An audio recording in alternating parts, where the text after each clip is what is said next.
Hey folks, Michael the Hammer Mulligan here for a nice hot spring day chat.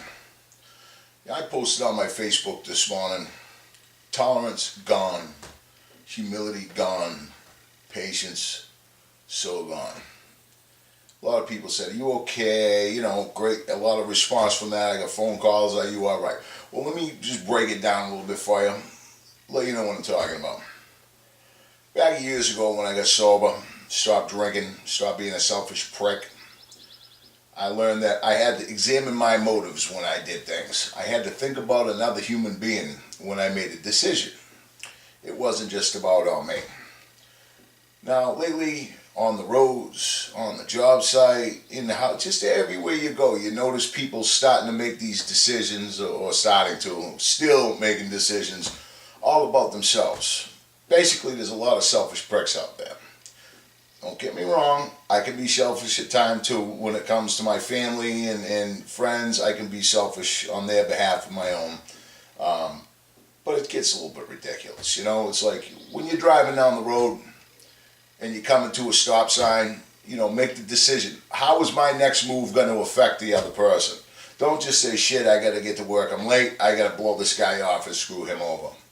You know, when you're on the job site, when you got to get something done, when you walk out of that job site, do you turn around and look at the job and say, okay, that's good enough, I'm going to get paid? Or do you turn around and look at the job site and say, that's beautiful, they're going to be happy with my work? Okay? Examine your motives. Don't be a selfish prick. That's all I'm saying.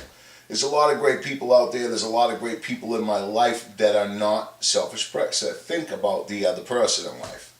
And sorry about the prick thing, but live with it, deal with it, love it, like it, whatever.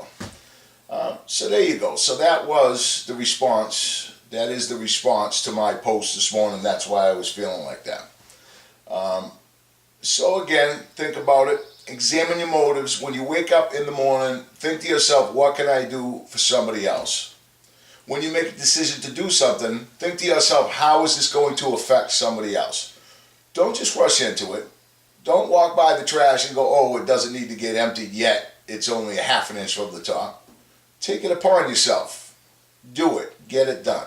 Think about the next person. Think about how you are going to leave it for the next guy.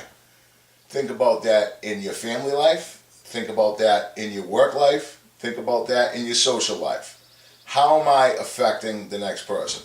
Now again, I was a selfish prick that did whatever I wanted to whoever I wanted to do it to, whenever I wanted to do it as a youngster. Since then, I've grown up, I've lived a lot of years, and I've paid for a lot of mistakes that I made. So this is just a little advice from Michael the Hammer Mulligan on a sunny spring afternoon. Thanks for coming to another Fireside Chat.